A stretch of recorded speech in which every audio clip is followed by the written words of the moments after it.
What if I told you you could walk right into a map of ancient Rome? And what if it was an ancient Roman map of ancient Rome?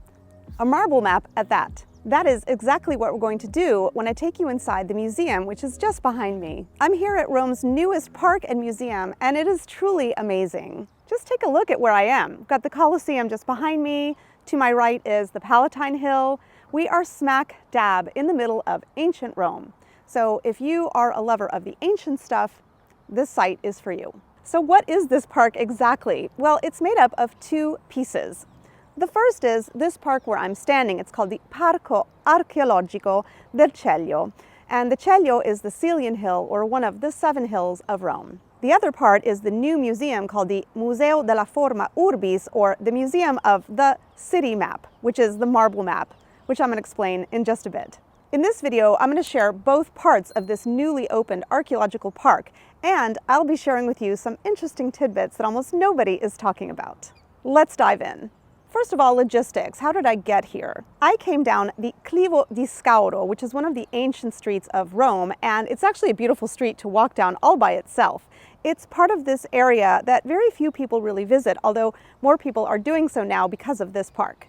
Some of the things you can see right on the hill of the Clivo di Scauro include the Roman houses of Celio, which is an incredible underground site where you can see frescoes and architecture from ancient Rome. You can also visit the church above the houses at Celio called the Basilica di Santi Giovanni e Paolo. You can also visit the beautiful Celimontana Park, which I mention in quite a lot of my videos. So this area is a really lovely place to visit. There's another entrance that you can come to if you just come up from the Palatine Hill at the Via di San Gregorio entrance, and it's just minutes from that entrance. You can visit the park daily except for Christmas and New Year when it's closed. It opens daily at 7 a.m. and closing time depends on the time of year. Regardless, it is free for everyone. You can just come here and walk around and enjoy the park. What exactly is this space, and how did it become this archaeological park that you see today? In the 16th century, this whole area was private property of the Cornwall noble family. It was called the Vigna Cornovaglia. This whole property remained in the Cornovaglia family until the early 1800s, when the French briefly ruled Rome. They began a project to create a huge garden out of this space, and they needed to excavate around the Colosseum, the Arch of Constantine, and the Roman Forum. And they needed some place to dump all of the dirt that they were digging up. And this giant hill here was created as a dumping ground for all of that excavated dirt. In 1835, Pope Gregory XVI wanted to continue the project, and he had this building built, this building that you see behind me. The architect was Gaspare Salvi. He made this building in the style of the Casino Valadier, which is on the Pincian Hill, which had been designed by Giuseppe Valadier, one of Napoleon's favorite architects. So the idea was to turn this into a cafe. Unfortunately, it is completely closed to visitors at the moment. They're still using it as a repository for some of the fragments that we see around us, but the idea is to open it eventually as a cafe. Eventually, when Rome became the capital of a new unified Italy in 1871, another building was added to this site. That building was designated as a gym, or a palestra, and it's the building that was recently converted into Rome's newest museum, Museo della Forma Urbis, which we are going to visit shortly. And just on the other side of me, you can see another building. This building was called the Magazzino Archeologico Comunale, or archaeological storeroom. It was used to place items discovered in Rome that hadn't yet been identified. Over time, the building was damaged and partially demolished and eventually abandoned. Eventually, many of the pieces did find their way to the Capitoline Museums, the Rome National Museum, and this park. And as part of future plans for this park, they do intend to refurbish that building and open it up to the public.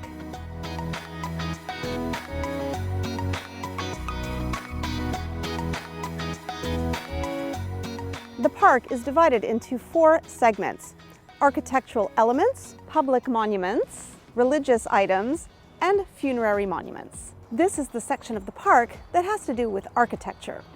And you can see around me these different architectural elements from ancient Rome.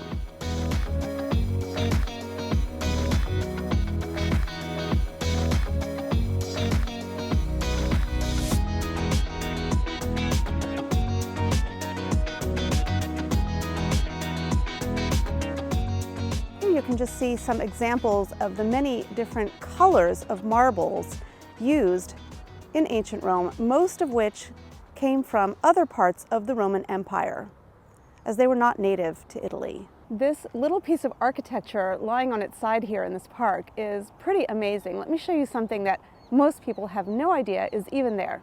Take a look. So this is an example of spoglia, which means something from ancient Rome being reused. And here you can see that this was initially the Corinthian top of a column. It has been reused several times over, and in fact, in the latest iteration of its reuse, right here, you can see Hebrew lettering. This was done nearly 1,800 years after its original use, so this piece of marble has seen quite a lot of life. This area just behind me is the smallest of the 4 areas, and it is dedicated to public monuments, but it's really fascinating. These 3 cippi, which are stone markers, are called pomeria. In ancient Rome, a pomerium was a legal and religious border of the city. Romulus set the first pomerium, but over time, as Rome expanded, different emperors moved the pomerium outward. One of those little secret spots that I love to share with people is the pomerium that you can see near Campo di Fiori on Via Monserrato. That one is from the reign of Emperor Claudius. And so is this one here in this park. The 3 pomeria are one from the time of Emperor Claudius, one from the time of Emperor Vespasian, and one from the time of Emperor Hadrian. The largest section in this archaeological park has to do with funerary monuments. All along the side here, we can see these tombstones. So it may seem like a lot to try to bend down and read some of these tombstones, but I guarantee this is one of the ways that we know so much about ancient Rome. In this park, there are a few things marked. For example, this signage tells us what this tombstone says. And you'll find this all along this walkway of these tombstones, as well as near other monuments in the park. So you can get some sense of what you're looking at. If you want to know more about these tombstones, what they say, what they mean, I highly recommend watching movies, documentaries by historian Mary Beard, or reading some of her books. She brings ancient Rome to life through its people, and she's very entertaining, so it's easy to watch and easy to learn from her. According to Pliny the Younger, Romans thought one of the worst things in the world was to have no tombstone to leave a memory of your life. So let's get a closer look at this reconstructed tomb. The stones used to make the tomb are from tuff, which is one of the 2 stones that we have here in Rome. We've got tuff or tuffo and travertine, travertino. Travertine is what was used to make that building back there, the Colosseum. So here we have tuff stones, but there's also a travertine stone in the middle, which is inscribed with who is buried in this tomb. His name was Servio Sulpicio Galba. Scholars are not sure if this was dedicated to the Galba from the year 144 BCE or to his son. Either way, this was a very wealthy family, and when we go inside and visit the map, I'm going to show you where their land was, and in fact, we're even going to see where the tomb itself was marked on the map. Either way, these men were ancestors of a Roman emperor by the same name. Galba ruled briefly in the chaotic year following Nero's suicide in what was known as the Year of the 4 Emperors, before being murdered by Otho, who succeeded him. Another closer look of the tomb shows us these architectural elements called fasci. In ancient Rome, the fasci indicated a political entity like a guild or a syndicate, and it is where we get the word fascism from. The symbolism of the fasces suggested strength through unity. A single rod is easily broken, while the bundle is difficult to break. One of the really amazing things about this park is that it originally began as the site of the temple to the divine Claudio, or divine Claudius, Emperor Claudius. This temple would have been enormous. We are just seeing one side of it here. These walls behind me are from the temple, but the temple was huge, and it goes all the way to the other side to the street called Via Claudia, which is a street that leads you to the Colosseum. One of my all-time favorite pieces in this entire park is this weird little archaeological find, which is called an anemoscope. And this was used to tell the direction of the winds. There's a really cool example of an anemoscope in the Vatican museums that almost nobody ever notices. If you want to look for it yourself the next time you're in the Vatican museums, it's just off of the octagonal courtyard. An example of people who used the anemoscope in ancient Rome were the Roman sailors who managed the valerium, or the veils that covered the Colosseum in inclement weather. Now it is time for us to go see the marble map of Rome, the Forma Urbis. The phrase Forma Urbis literally means city map, but that's not what it was called in ancient Rome. We've given it that name today, but it is in fact the best description of it. It's curious because there are no references to this map at all in any ancient Roman documents that we have. So you might wonder how we know about it, and in fact how we know how old it is. The clues come from the map itself.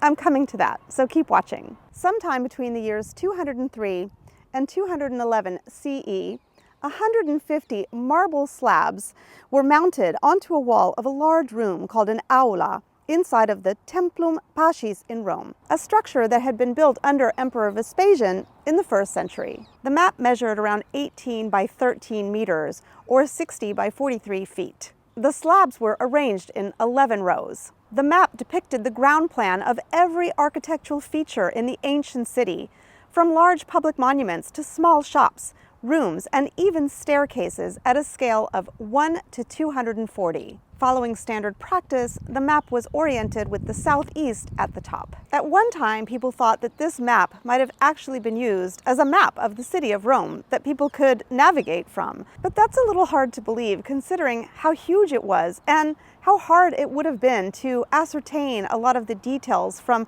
so far below. Some other scholars thought that it might have been used as a cadastral map, which means a map that shows you where property lines are, including public versus private properties. Today, most scholars agree that the map was probably used as a decorative form of propaganda to display the grandeur of the city of Rome. Back to the question, how do we know when this marble plan was built? Well, there are two pieces carved into the plan that indicate that it could not have been built before the year 203 or after the year 211 CE. The first clue we have that gives us the earliest possible date of the creation of this map is the Septizodium. Since Emperor Septimius Severus had this monument built in the year 203, we know that the map could not have been made before this date. A second inscription on the map gives us its possible end date. This inscription mentions Septimius Severus and his son Aurelius Antoninus, also known as Caracalla, who ruled as co-emperors. They were co-emperors from the year 198 until the year 211, when Septimius Severus died. So this gives us the possible beginning and end date of the marble plan. It's quite curious to note that nowhere on this plan is Caracalla's brother Geta mentioned. Geta had been named co-ruler along with Caracalla and their father Septimius Severus in the year 209. When Septimius Severus died, Caracalla had his brother assassinated just a year later. Considering that Geta was co-emperor from the year 209, if he's not mentioned anywhere in the plan, this may mean that that is the last possible end date of the map, but we just don't know for sure. So what happened to these marble slabs? Well, over the centuries, they fell down or they were burnt for lime, and the rest were just lost and forgotten. Today, we can actually see the wall where this map once stood. What was once the huge wall of the inside of the Temple of Peace by Vespasian has since become the outer wall of the Church of Santi Cosma e Damiano. Jumping ahead to the Renaissance, in 1562, some fragments of this wall were discovered. Many of these fragments wound up in the hands of the ruling Farnese family, and they wound up being used in the construction of the family's secret garden between the Via Giulia and the Tiber River. Over time, more fragments were found. In the 1700s, a few of these fragments made their way to the Capitoline museums, where they were displayed on a wall. Around this time, Giovanni Battista Nolli would be charged with making a new, definitive map of Rome. This map, which we today call the Nolli map, is one of the most accurate maps we have of Rome. And it is this map which we see on the floor of this museum. Over the centuries, more and more fragments were found. Finally, in the late 19th century and early 20th century, They dug up the area around the old Farnese secret garden because they were building the embankments of the Tiber River. And there they found literally hundreds more fragments of this marble map of Rome. In 1924, 100 years ago, most of these fragments finally made their way to the Antiquarium, which is the building across from me. In the year 2003, the Stanford digital project Forma Urbis Romae began cataloging all of the 1,186 fragments. It is amazing. They are now all online, so I encourage you to visit this website if you want a lot more detailed information. I've got a link to this Stanford project below. One thing that not many people talk about is the fact that not everybody is certain that this was the only marble map of Rome. There likely were predecessors. Rodolfo Lanciani himself, one of the foremost archaeologists of Rome from the 19th century, wrote that Vespasian had created his own map in the Temple of Peace long before Septimius Severus created his.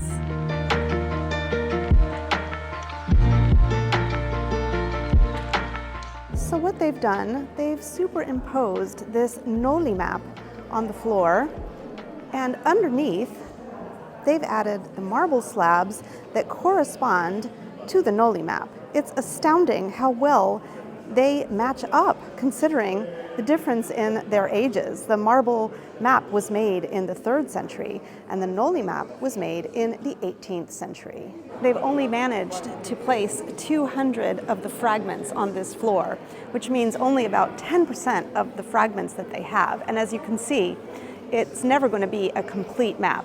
But I still think it's really astounding how much there is. Here we can see the Terme di Agrippa, the baths of Agrippa that were behind the Pantheon.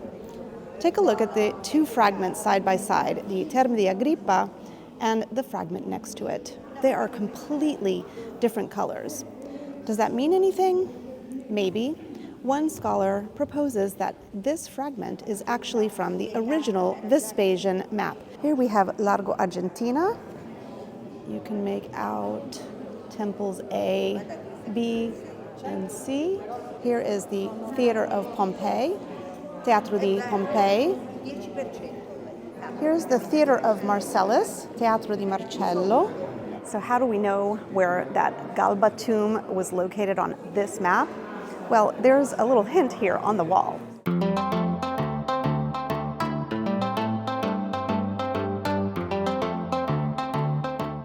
And here it is on the floor. So these are the lands owned by the Galba family, the wealthy Galba family. And over here, we have his tomb, right there.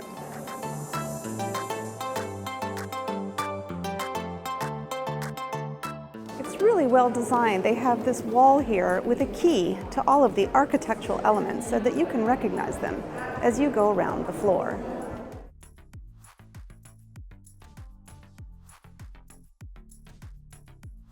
As you can see, the map is clearly on the floor, not on the wall, but I think this was a brilliant decision to allow us to walk in this map, on this map, in the map of ancient Rome, and really get a sense for where everything was. You should know that it's pretty easy to come here and visit. You don't need to book in advance. You just walk right up and buy your ticket. I think we can definitely add this to your list of things to see and do near the Colosseum. If you'd like more ideas for things to do in the area, check out my dedicated video right here.